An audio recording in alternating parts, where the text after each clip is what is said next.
Hi, this is me, Tony, and this is a final video for this year on my YouTube and also on my Odyssey channel. And the title of this video is May this task snatch out the lice of hair and beard. This is an inscription in the Canaanite language from Lachish, South Canaan, dating back to the year 1700 BC. This inscription comes from Lachish. Lachish is Tell Lachish in Hebrew or Tell al-Duwair in Arabic. Tell means a mount or a hill, and this hill is formed with many cities or many stratas of cities built one on top of each other over many centuries. This is a map of the Holy Land or South Canaan or historic Palestine. And this is where the city of Lachish is located. It is located to the southwest of Jerusalem. It was a fortified Canaanite city in the second millennium BC and became part of the Judean territory in biblical times. It was, after Jerusalem, the second most important city of the kingdom of Judah. What is the meaning of the name of the city? Lachish in Hebrew, this is how it's written in Hebrew letters. Romanized would be Lachish. Koine Greek Lachith. Latin Lachish was an ancient Canaanite and later Israelite city in the Shephelah lowlands of Judea. Lachish means in Hebrew obstinate, adhering, strongly united, tenacious, unyielding, impregnable, persistent, striking, smiting, capturing. It is also a baby's name in Hebrew, and it means who walks or exists of himself. This word is not attested in Phoenician inscriptions. In modern spoken Lebanese, especially where I come from in South Lebanon, laqti means stand your ground, stay and resist if you can. So probably from the same stem of Lachish or Lachish. Lachish was first mentioned in the Amarna letters to the pharaohs in Egypt. Lachish is best known for its siege and conquest by the Neo-Assyrian Empire in 701 BC, an event famously depicted on the Lachish reliefs, which can be seen today in the British Museum in London. Lachish became a major Canaanite city around 3300 BC and was abandoned as a city around 330 BC after Alexander the Macedonian conquest of the region. What we are going to talk about today is this ivory comb, Canaanite inscription from 1700 BC, and this is an image of this comb, very famous comb. This is another image of the comb, and you can see its size when it's placed in the palm of the hand. So it's a very small comb. This is again the comb, and this is a schematization of the letters that were found on this comb. And we're going to talk about them throughout this video presentation. Schematization of the comb and its 17 Proto-Canaanite letters forming this inscription that we are going to discuss today. These are the letters here, and these form an inscription. This is the schematic of the 17 Proto-Canaanite letters of the comb inscription. So we have letter 1 here, a letter Yod, letter Tav or Tau, which is preserved in its form in later Phoenician alphabet. This is the letter Shin, which is also preserved. This is the letter Het, which has changed in shape in the Phoenician letters. We're going to discuss every letter separately in 1 or 2 slides. This is the letter Tet, which has a similar form. This is the letter the or the, which is similar to the zal in Arabic, and this letter disappeared in later Phoenician letters. This is the letter lamed, which is preserved or was preserved in the Phoenician alphabet. This is the letter qaf, which, as you can see here, is qaf in Canaanite and Phoenician means monkey. And this letter has the shape of a monkey. You can see the body of the monkey here, the head of the monkey, and the tail of the monkey.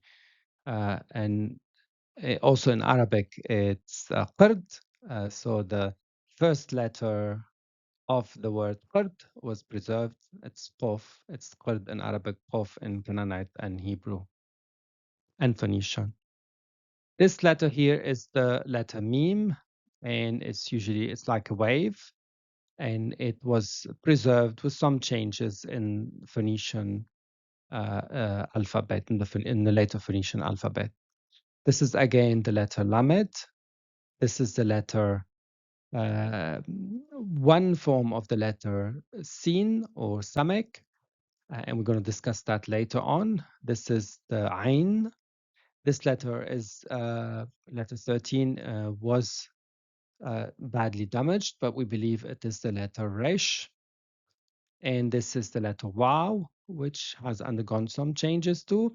This is the letter zain, which also has changed a little bit in later Phoenician.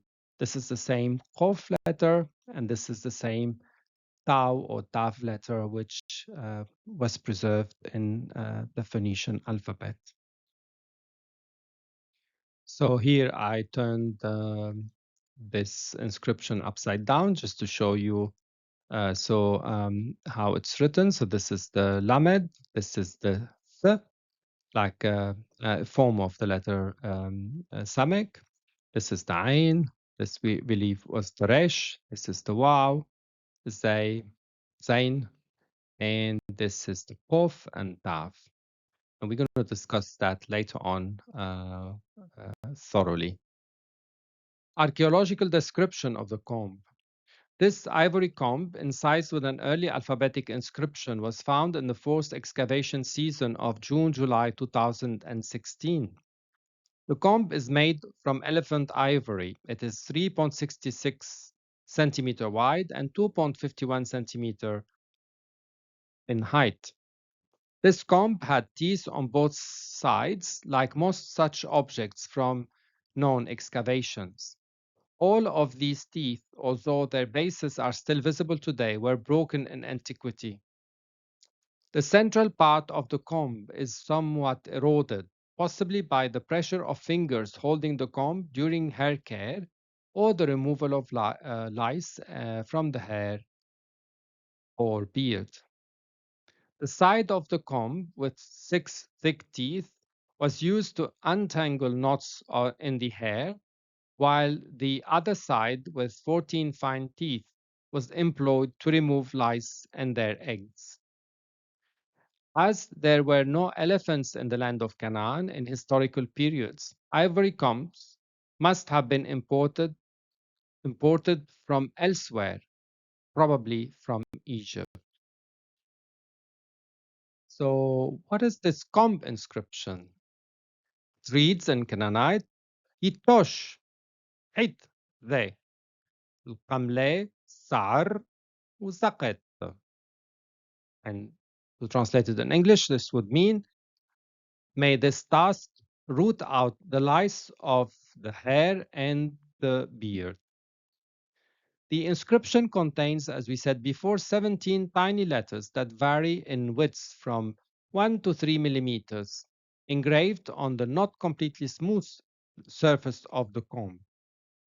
The letters from 7 words that, for the first time, provide us with a complete, reliable sentence in a Canaanite dialect written in the Canaanite or Proto-Canaanite script. Most of the letters survive to some degree, except for letter 13, as we said before, which was totally damaged, and the letter 14, of which only a few parts remain. The engraver did not maintain alignment of the letters or uniformity of their size. In the first row that he wrote, the letters become progressively smaller and lower. In the first row, the script runs from right to left. And when the engraver reached the edge of the comb, he turned the comb through 180 degrees and wrote the second row from left to right in such a way that the rows are arranged heads on heads, with the heads of the letters in the middle of the comb and the bases of the letters facing both lines of teeth. When the engraver reached the edge of the comb at the end of the second row, not enough space remained for another letter, and so he engraved it below the last letter of the row, as you have seen in the picture of or the photo of this comb. Because of the change of orientation, both rows start on the same side of the comb, unlike in the postrophodon method. This is the schematic table of Proto-Sinaitic characters or Proto-Canaanite script, and this is a Proto-Canaanite script here. And if we look at some letters that were also present in our inscription, we can see here the letter Zain, how it is shaped here. It's early South Semitic is similar to our Zain letter. And also the hat here in the early South Semitic was similar to our hat that was written in our inscription or inscribed in our inscription. Here, if we look at the letter meme, you can see it's wave-like and how it changed in later Phoenician and had this stroke down here. So for meme, but initially the meme was like waves. The Ain letter is similar to the Ain that we have in our inscription. Also, the Quf is similar. The Resh would have been similar. The Sheen here and Tav were also stable. What about the Yod is similar to our inscription. And here we have the letter, and it's likely similar to the one that we have in our inscription. And this is the Ugaritic cuneiform abecedary. So as you know, in Ugaritic, there were more letters than later Phoenician. And here I'll just like to point to you the letter Het and how it is similar to our Het letter that we have in our inscription. Also, the Samek is somehow similar to our the one we have in our inscription, and you can see in Ugaritic you have the Sheen, you have the Samek, and then you have another S here. So you have three sounds for the S, and we're going to talk about that later on during this video presentation. And here we're going to talk about each of the 17 letters. The first letter is the letter Yod, and you see it is a standing curved palm, or has a standing curved palm shape with a considerable disproportion between its parts. The thumb, which was most probably engraved first, is longer, so that's the thumb, is longer than would be expected. It has a certain similarity to the Phoenician letter Yod and the Proto-Hebraic letter Yod. The letter is Ya in Arabic and has this shape in quadratic later on Hebrew. The second and final letters of this inscription, that is letter number 2 and number 17, is a fully preserved Tav or Tau. It's an X-shaped letter. Was written in the same way in later Phoenician, and this is how it's written in the current Hebrew script. The third letter of this inscription is the letter Sheen. The letter is the fully preserved common W shape, sheen, likely derived from teeth. The letter remained the same in later Phoenician. It's written sheen in Hebrew, and with a dagesh here it becomes a sin, like in Israel. And we're going to talk about that later on. The fourth letter is the letter Het. It is similar to the Ugaritic cuneiform letter Het, as I showed you before. Unlike the letter Het as known hitherto from the Canaanite inscriptions, which is always rectangular in shape, in the South Arabian scripts, it's almost always has a trident shape without a fixed direction, sometimes with the teeth facing up or down, and sometimes lying horizontally. The letter sometimes consists only of 3 strokes joining in a point, but at other times the central stroke, like here, is elongated to form an axis. The word that may have given rise to the letter acrophonically is the letter hats, hats or hats, the common West Semitic word for arrow, as it represents in a very schematic way a bow and arrow. In Hebrew, it's written het in the modern Hebrew script. The fifth letter, or letter number 5, is the letter tet. Here, the letter is similar to capital Q in the Latin alphabet. 2 elements of the letter, a circle and a small oblique stroke crossing its bottom, have survived almost entirely. Clearly, the tiny 0.8 mm stroke was intended to be engraved in the middle of the circle. The circle itself is only 1 mm high, forming a defective tet that lacks the second oblique stroke crossing the first one. The absence of the second stroke is most probably due to the lack of space rather than being a prototype of the one crossing stroke tet very widespread in South Arabian scripts alongside the 2 crossing strokes tet. In Phoenician, the typical letter tet form is a circle with a cross or an X in the middle. In Hebrew, the modern Hebrew, it has this form. The sixth letter is the letter the, tested also in Ugaritic. The 2 parallel oblique strokes, these ones here, make up a D or the, very similar to the well-attested examples in Sinai. It is the common West and Southwest Semitic masculine singular demonstrative pronoun this. It is preserved in Arabic and partially in Ugaritic. Its shifted forms are ze in Hebrew and ze or aze in Phoenician and the or da in Aramaic and mostly in Ugaritic. It is pronounced as dal in Arabic. 7th and 10th letter are the letter lamed.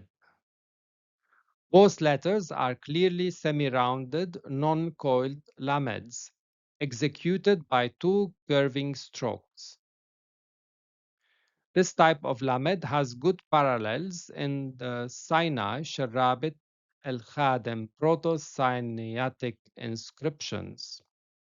It lacks the coiled character that characterizes most of the lameds in the inscriptions dated to the 13th and 12th centuries BC. 8th and 16th letter. These letters are qofs, very similar to the qofs in Sinai, Sarabit al-Khadem, but look earlier than them, as they are more akin to the image of a monkey that gave rise to the original letter and bestowed its name.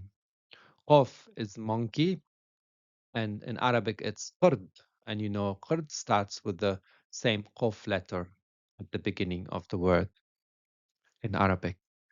The original Qaf was inspired by the schematic figure of a monkey, composed of a small circle here representing the animal's head, and a larger circle representing the animal's body, and a line representing the tail.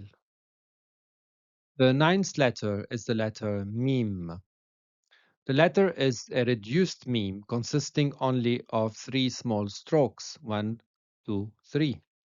The basic shape behind the original meme is the general appearance of waves on the surface of water. The letter does not have a fixed number of waves during the Bronze Age and the first part of the Iron Age, with the number of strokes varying from 8 to 5, even in the same context as in Sinai. The number of waves seems to have become stabilized by the 11th century BC in some arrowhead inscriptions, and only from the 10th century onward in the Phoenician script do the waves receive a fixed four-stroke W shape attached to a long vertical spine on the right side. In our inscription, it seems that the engraver did not add more strokes to the left of the letter simply because he had reached the edge of the flat surface of the comb. The 11th letter of this inscription is this one here. This letter shows no resemblance to any letter known so far in the corpus of the Canaanite inscriptions, although in Sharabit al-Khadim there is a letter that shows some resemblance to it. The Ugaritic alphabet was inspired by the Canaanite one, which contained three different letters for the sibilant S1, S2, and S3. One of them would be an S sound, one of them would be a stronger S sound, and the other one would be the sh sound. These facts lead us to conclude that the letter represents one of the Proto-Semitic consonants that we assume existed or possibly existed in the language of the inventors of the Canaanite alphabet and later shifted to other consonants, leading to the abandonment of the grapheme that represented it. The sibilant S1 is preserved only in some South Arabian languages and is expressed in Hebrew as the letter Shin with the dagesh on it, and conventionally transcribed as S with an accent on it, but it completely differs in shape from the Canaanite samech. So it's different from the Canaanite samech and probably had a sound that was between the shin and the sin. The Phoenician script that eventually consolidated and became dominant in the region lacks a letter for the consonant S with an accent because the original phoneme that the letter represented no longer existed in the language of its developers in the Phoenician language. The language of the Israelites, however, still retained that consonant. Consequently, they used the letter Shin, as we said here, this letter Shin, like in Israel, for writing this phoneme S with an accent, in addition to the phoneme Shin. So without the dot here, it becomes a Shin, with the dot becomes a Sin. The original phoneme represented by the letter. This was the solution that they used for writing other phonemes preserved in their tongue and not represented in the adopted Canaanite abecedary. More about this enigmatic 11th letter. A more difficult task is to find out the figure that gave rise to the letter acrophonically. If the two dots here in the middle of the letter body represent eyes, either the original figure behind the letter is an animal with a slightly triangular head, or its head is figuratively perceived by the observer as being triangular, like the head of a serpent, which could fit biblical Hebrew, sarap, although sarap is frequently used for a winged serpent. It seems that sometimes, as in Deuteronomy 8:15, it expresses a non-winged one, and this is possibly its original meaning. The lines below the head could represent the coiled body of the serpent from which the head rises, or the legs of a mythological legged serpent. Another possible original animal figure is that of a quail, selio or selo. The 12th letter is the letter Ain, as you can see here. The letter is an Ain, like an I. So Ain is an I in Phoenician and Canaanite and Hebrew and Arabic, and it is preserved in the Phoenician alphabet. It is impossible to determine if the small point inside the letter on the left is really engraved or is a defect in the surface. In accordance with some evidence, it cannot be ruled out the possibility that a double-pupiled eye appears in Sharabit al-Khadim and that this is a sub-prototype of Ain. So Sharabit al-Khadim, I've mentioned this several times in my presentation today. So this is a location in the Sinai Peninsula. It was a mine, and on the walls of that mine there were written letters, the first proto-Canaanite letters or proto-Sinaitic alphabetic writings, likely by Canaanite slaves or workers who were working for the Egyptians in that mine.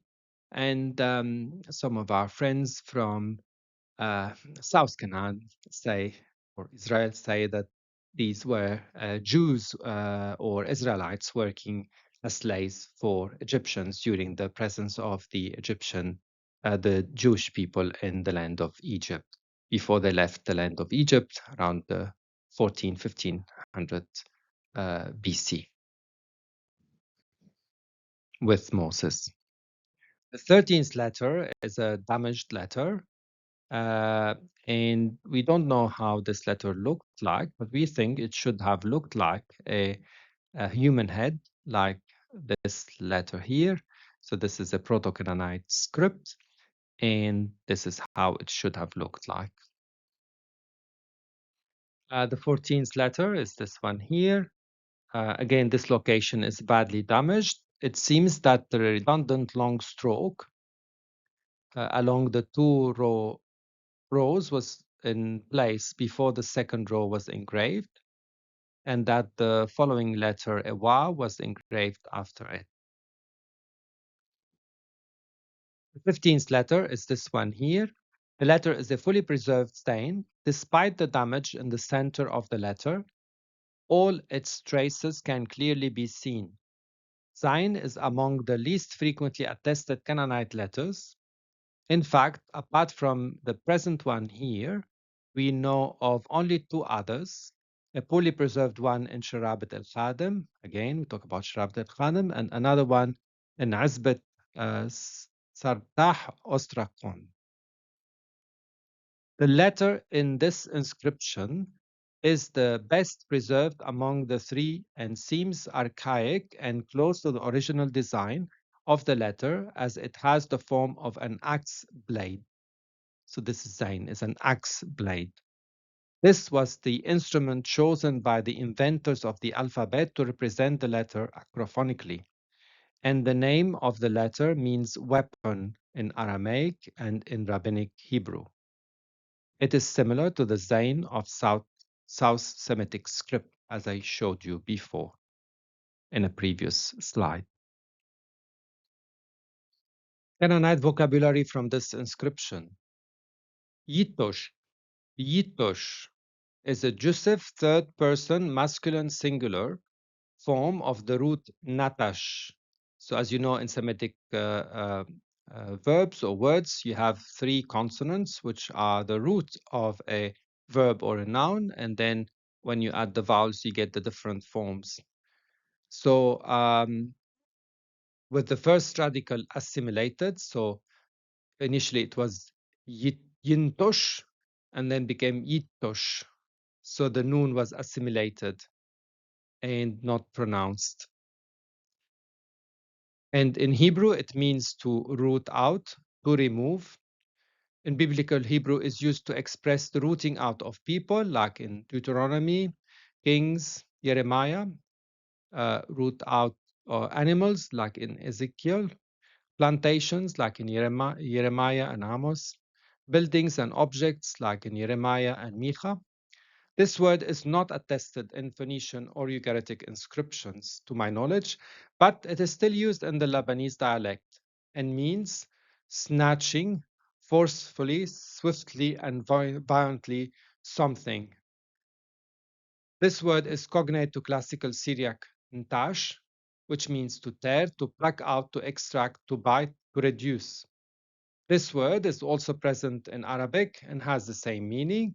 So it means جذبه نتش لقمة خبز نتش الشوكة من إصبعه ما نتش منه شيئا etc. نتش الشوكة أي استخرجها to take out a spike etc. ضربه نتشه برجله دفعه ما نبس مناطقه ما تكلم بها ما نتش منه شيئا ما أخذ نتش اللحم ونحوه جذبه قرصا ونهشا نتش يده.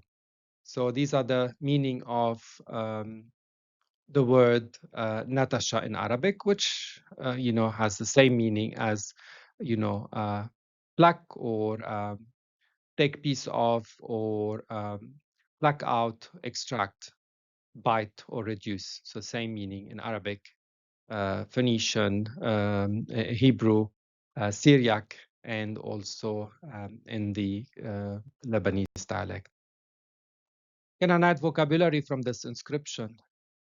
حيطة, transliteration حيط, not attested in any previous ancient Semitic language predating the Hellenistic period, or in ancient Egyptian either. There is an unexpected parallel in Rabbinic Hebrew from the Roman period that fits well semantically with hit. The word hit in Tanaitic sources, spelled hit in some manuscripts, signifies a certain type of teeth in animals. And since hit here refers to the comb made from elephant ivory, the connection seems inescapable.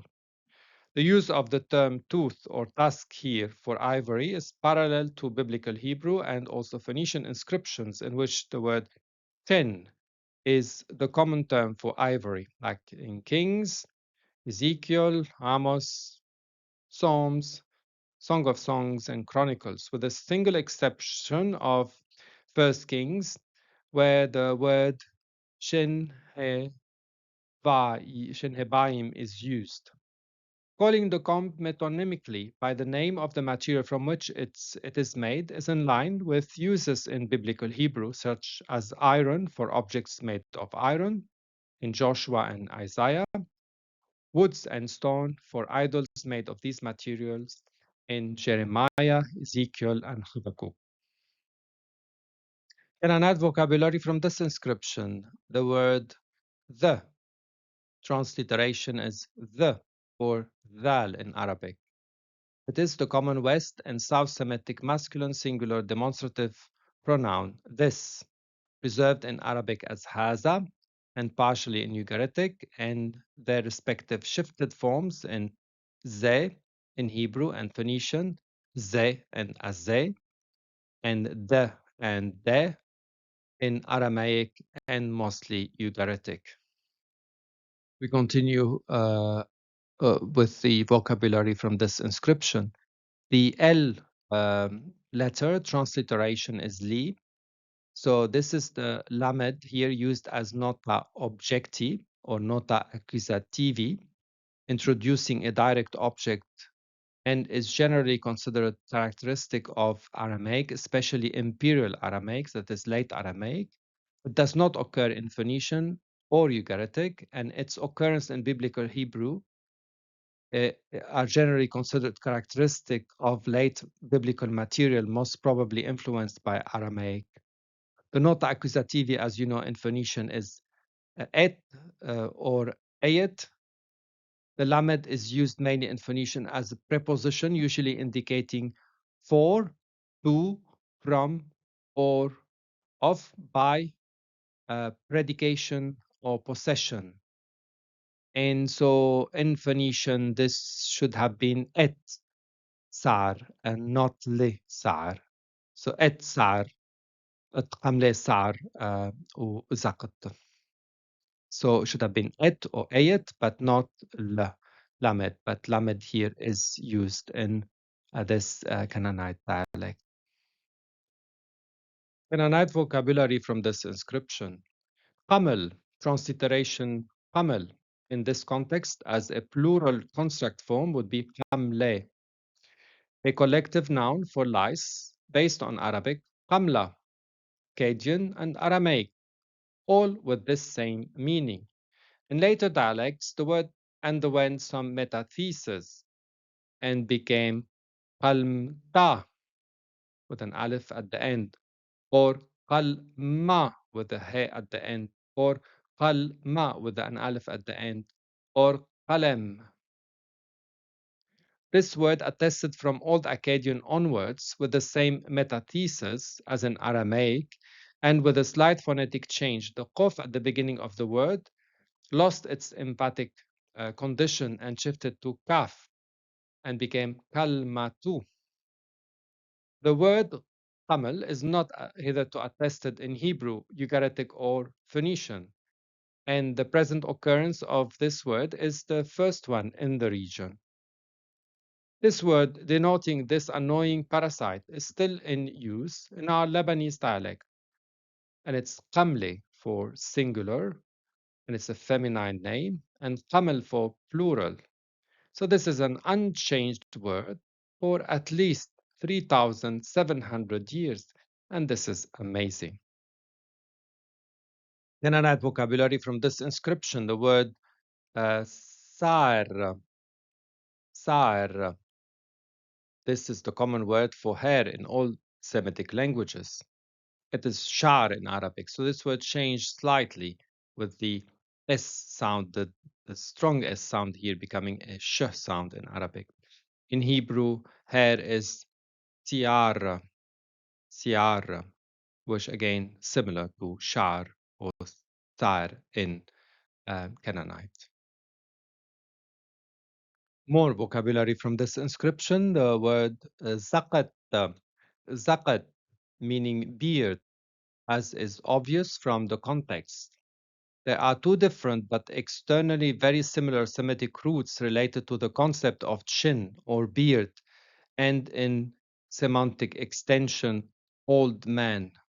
The most common and widespread of them is the Proto-Semitic daqan or zaqan, present in all the known Semitic languages, with the first radical the or the being preserved in those languages in which it remained unchanged as in Arabic, so zaqan in Arabic, or shifted to z or the in other languages as expected. Hence, in the languages of the region, Daqan in Ugaritic, Zaken in Hebrew and Phoenician, and Daqan in Aramaic.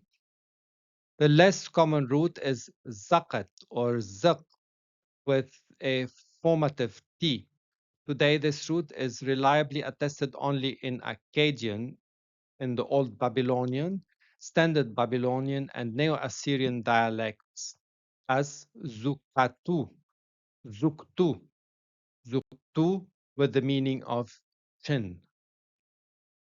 Canaanite grammar from this inscription.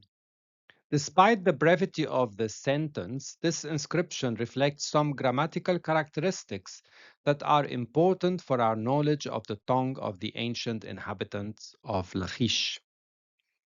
First, the word order in the phrase, volitive verb, subject, object, is very common in West Semitic, including Biblical Hebrew and Canaano-Akkadian, the language used by the scribes of the city-state rulers in Canaan in Tell Amarina letters, and also in Phoenician inscriptions. Second, قملة سار وزق, the lice of the hair and the beard, is built in a construct state of one nomen regions and two juxtaposed nomina recta, as is common in Biblical Hebrew and also in Phoenician. The definite subject قط the, as well as the definite object sar وزق, lack an article, as is usual in archaic text and poetry in Biblical Hebrew, and Ugaritic. Canaanite grammar from this inscription. Fourth, the verb yentosh or yitosh is clearly a verbal volitive expressing the wish that the lice will be rooted out. It is most probably constructed in a shortened form as the biblical Hebrew Joseph, generally considered to descend from Proto-Semitic yaktul. If this is the case, and assuming that it is conjugated in the plain stem, the verb in our inscription was realized as yatush. And here I would like to acknowledge the work of our friend Muhammad Amin Slimani with his book, Learn Phoenician Punic Language, a book that was released in English earlier this year and is available on Amazon. Our friend Amin has devoted a large part of his book for the conjugation of Phoenician verbs, and this book is highly recommended by me for everyone who is interested in the Phoenician language to buy and to have. And I've included this book for the first time as one of my reference for this presentation. Thank you, Amin, for your work. And we're also proud that in this day and age, people are still interested in the Phoenician language and devoting time and effort to revive this lovely language. The fifth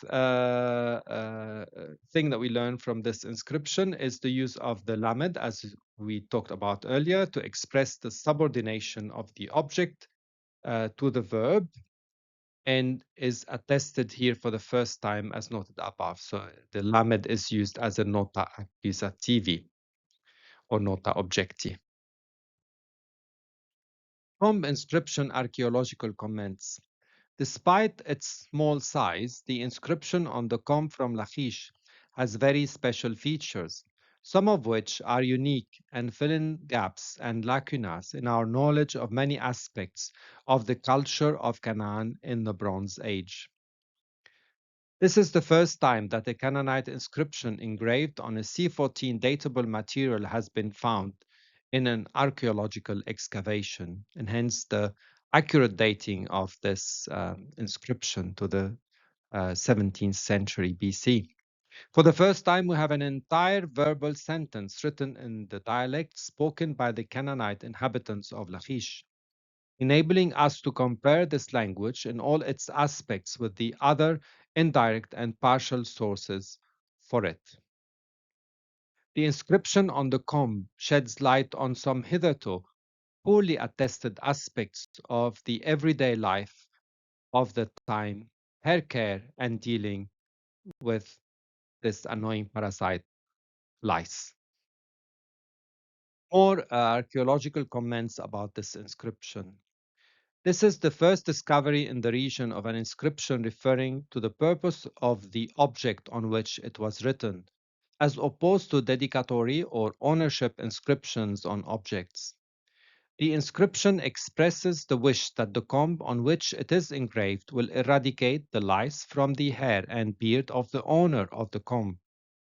In all its aspects, the language of the inscription shows parallels with other known sources of the Canaanite dialects of the late Bronze Age, including, on the one hand, the Canaano-Akkadian language of the Amarina letters, and on the other hand, the most archaic strata of the Biblical Hebrew.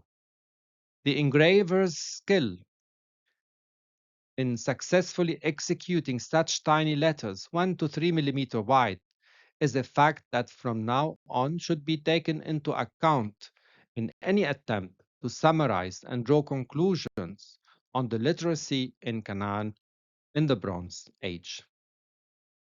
Comments on this inscription. After my previous video presentations earlier this year, which were heavily laden with prophetic and religious content, sadly, all my prophecies came true, and my interpretations of the Quranic texts were disregarded. The expected war between Israel and Lebanon happened, and the Lebanese enemy of Israel, who did not heed my advice, was almost completely decimated. I thought I should therefore end this year with a mundane, profane inscription. I asked Chat GPT about the most recent discovered Phoenician inscription, and this inscription was prompted by it. With the recent fall of the Syrian regime, I had this crazy idea, crazy dream of reuniting the land of Great Canaan again, from Turkey to Sinai in Egypt. Such a federal country includes the ancient kingdom lands of Ugarit, Amrit, Arwad, Tripoli, Byblos, Beirut, Sidon, Tyre, Akko, Samaria, Judea. This would be the most powerful and most advanced Levantine state. Another weird dream of mine for the people of Canaan to come together, live together in peace and harmony, and form the great Canaan country. Just a dream. My comments on this inscription. It is amazing to know that my Canaanite ancestors were civilized and literate 3,700 years ago, and that we today in the land of Canaan are still using similar words and grammar to that used by them. It is very uplifting to identify with such a people who were keen to live in peace in their little city state kingdoms and who were at that time continuing in their efforts to create an appropriate alphabetic writing system to preserve and propagate their human civilization. My Canaanite ancestors were civilized 3,700 years ago, while we see these days in 2024 Syria, the land of the Aramaeans, descending into obscurantism and Islamic fanaticism. We see throats being slit, summary executions in the streets, and women being sidelined and forced into veiling themselves. Some would say your Canaanite ancestors were pagan and they used to sacrifice their children to their evil gods. I would reply, yeah, they were pagan and they used to sacrifice their beloved children to appease their gods. But some merged with the Israelites and followed God. And in time, the rest embraced the message of the gospel, and some later on converted to Islam. How many of your unborn children are being sacrificed to your neo pagan gods of inconvenience and selfishness on a daily basis? It is millions upon millions over the past 50 or so years. So stop, please. You are not morally superior to the Canaanites who lived millennia ago. Comments on this inscription. This funny inscription put a little smile on my face and reminded me that those parasites, those qamel, those lice attacked me once as a child. In fact, only two of them reached my scalp, and they were snatched away and destroyed on time by my parents before they laid their eggs, the sebum, and colonized my hair. I guess many children in many countries are still affected or infested by lice these days, and I just saw a special lice comb on one of the shelves at the chemist warehouse, Timaru, earlier this week. We humans and the lice, or the camel, are still here 3,724 years later. The lice infest our hair and we fight them back, certainly with similar combs made of other materials and with more efficient chemicals these days. Our famous comb did a good job, and one of those nasty lice nymphs could still be found on it 2,716 years later. And this is the proof, a photo of the ivory comb. We can see the remains of a head louse nymph between the teeth of the Lachish comb. So this is the head of the louse nymph. So this did a very good job. My final comments. Allow me, please, to wish you all a Merry Christmas 2024 and a happy and prosperous New Year 2025. I have registered this video before Christmas or prepared it before Christmas, but I was busy working, so I couldn't register it before Christmas. But for us Christians, Christmas is not only Christmas Day, it's Christmas Day and Christmastide, and Christmastide continues until the Epiphany, so and until also the Christmas of the Eastern Orthodox. So this greeting is still okay, I guess. And then I am going to give you a greeting also in Phoenician. In Phoenician, I used for the Christmas the Aramaic word, which is milad, and the word we use also in Arabic, and it's of Aramaic origin. So milad aliz, ushat hadashot, alpaim, وعشرين وحماش, نعمات وبريخات. Merry Christmas. So Alitz means full of joy, and Milad is Christmas. And Chat Hadashot and a new year, 2025. Good, Na'amot, and Barichot, and blessed. Milad Alitz, Ushat وشنات حداشot 2025 نعمات وبركات. And this is in Hebrew, Milad Alitz Ushat Hadashot 2025 نعمات بركات. And here I tried with this tiny Christmas card to imitate the Canaanite scribe from Lachish, and I tried to write the Phoenician greeting for Christmas and the New Year on this letter, like the Canaanite inscribed the Canaanite letters on the comb. So again, I had the same problems because I didn't have enough space. So, but let us read this in my writing. So this is the word milad, and here in Phoenician, usually we don't use the yod and the aleph. So these are, I added these two letters, which are uh, forgot the term. These are called in Latin matris lectionis letters. So I added these because these are present in the Aramaic language. So ideally in Phoenician, we only use the mim, the lamed, and the dalet. So milad.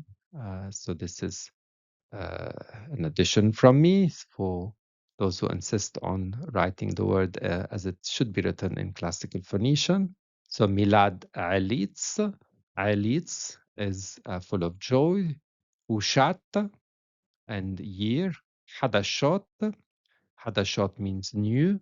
2025. Na'amot وبركات. ميلاد أليتس وشات حداشات 2025 نعمات وبركات. My final comments. Thank you again for watching my videos and for your interest in the Canaanite Phoenician language and civilization. See you next year, hopefully with more videos. I leave you now with God's many blessings to you and your families. God bless you and thank you. And these are my references for this presentation. Thank you again.